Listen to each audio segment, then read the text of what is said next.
So, do you mind if I tell you a story? Can I tell you guys a story? Okay. Okay. So I brought a penny. There's a penny right here. It's an important symbol for this story I'm about to tell you. Annie Dillard wrote a book called Pilgrim at Tinker Creek. And in that book, she talks about pennies being the symbol of the little things in life that we should appreciate.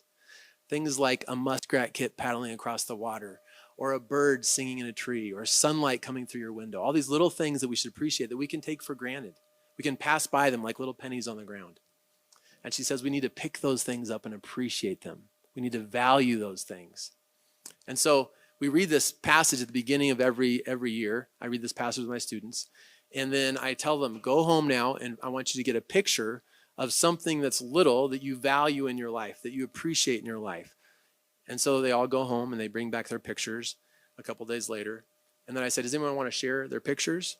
And kids will share a picture of dental floss. They'll share a picture of a tree in the backyard, or a mouth guard for football, or water, all these things that they appreciate. And one year in one of my classes, a girl named Callie held up a picture of herself when she was 5.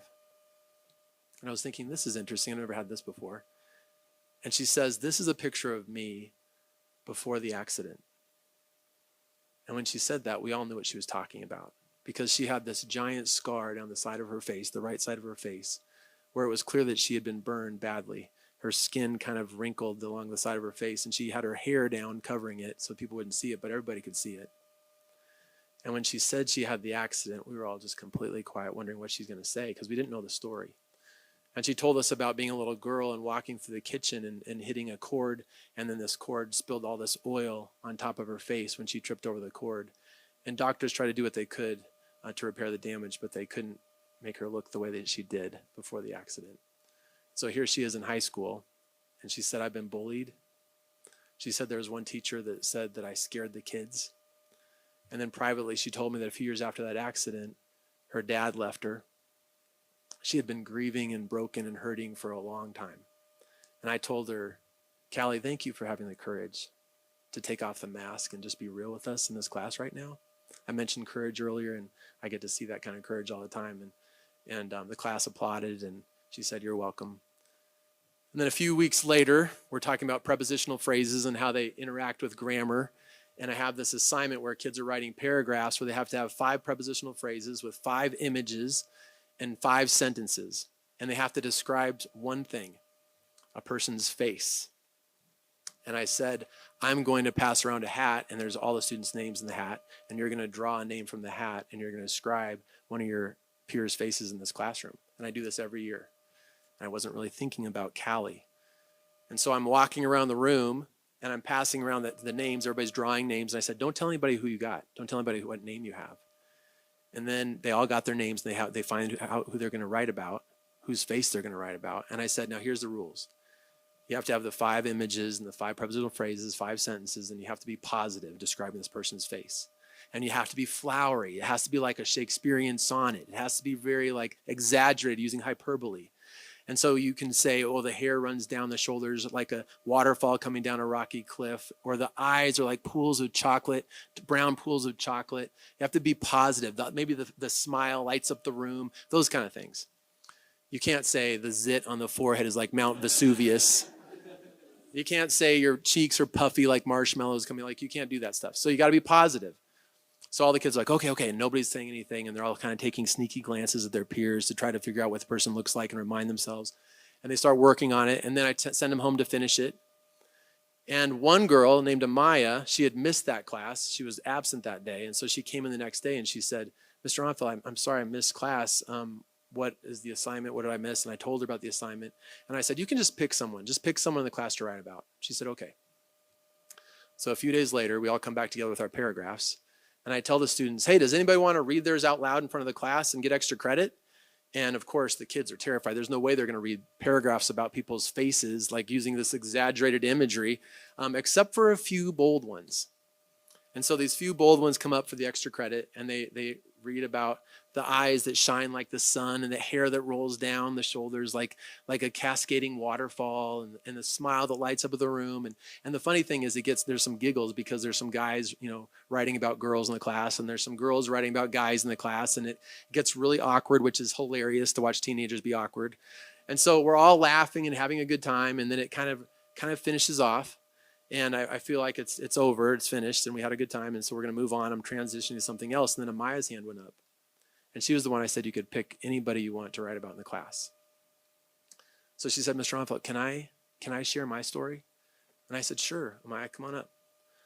So Amaya comes up to the front of the room, and she stands behind the podium, and she starts to describe this girl who has eyes that are warm and welcoming, who has a smile that's disarming, who has a beauty that draws people in. And then she mentions the scar. And when she mentioned the scar, again, the class goes completely quiet. And I'm terrified as a teacher because I'm thinking, where is she going to go with this? And we all know she's talking about Callie.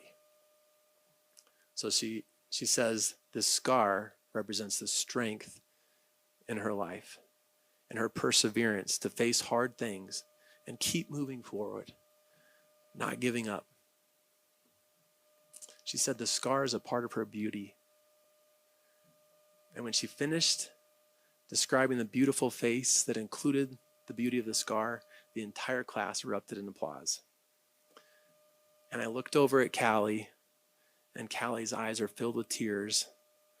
And then Callie's hand goes up, and I say, yes, Callie. And she says, do you mind if I get a picture of that paragraph? I want to take a picture of it because I want to show my mom. And Amaya walks up, and Callie takes a picture with her phone, and the whole class is going crazy, applauding and cheering. And then they both sit back down. And I will never forget that day. Of course I'll never forget that day. So why do I tell this story? One reason is because it's beautiful. As we both know, we get to see beauty all the time in our schools. And in public schools that a lot of times get bad raps, we get to see this beauty, the courage of these kids and this kindness. For Callie to take off her mask and be real with us like that in front of 30 teenagers, oh my goodness, most adults would not do that. And for Amaya to choose to write about Callie, and then not only that, but to get up and to speak and to read her paragraph in front of all these kids, all of her peers. I couldn't do that in high school, and I don't think I could do that now because I'd be too afraid of what if I say something wrong? What if I embarrass Callie in front of all these students? The courage it took to do that is incredible to me. But here's the thing about Amaya. Amaya is a there you are kind of person.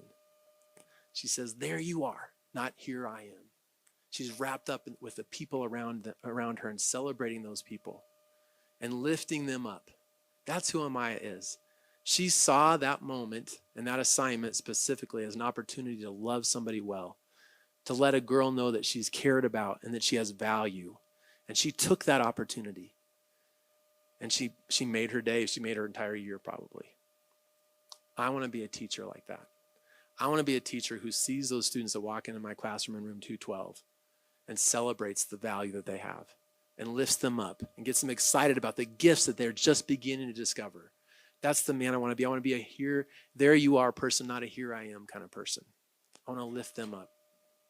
Now, here's the thing that you'll find out about me, and you probably already noticed, and that is that I'm a man who believes in God, and faith is important to me. And I believe that Callie specifically had this broken heart, had this difficulty inside of her that she was struggling with, all this woundedness, and God saw that.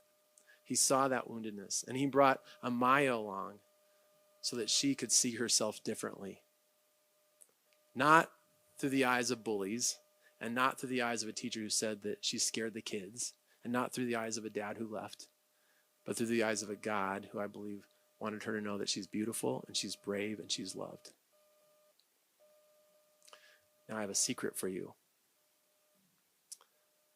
I think that God wants to use all of us to change the way we see ourselves.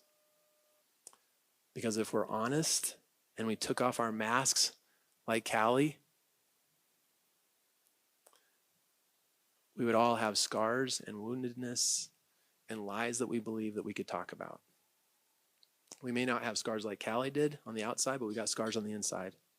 We got pain there that we deal with. We're all like this penny on the ground scuffed up, dirty, feeling like there's no value. And I want to ask you how incredible it would be if we all took a moment to stop and stoop down and pick up the pennies around us, those people around us that we take for granted, and dusted them off and valued them like Amaya did with Callie. Just imagine what kind of world this would be. Thank you. Hey, thanks for watching my video. If you haven't already subscribed and you'd like to get more of these videos, or you'd like to get the lessons that go along with them, or you'd like to get the stories that I send out once every 2 weeks about the powerful ways that God shows up in the public school where I work, then go ahead and subscribe on yourstoryhasanauthor.com and join me and others as we look for and celebrate the author of our stories together.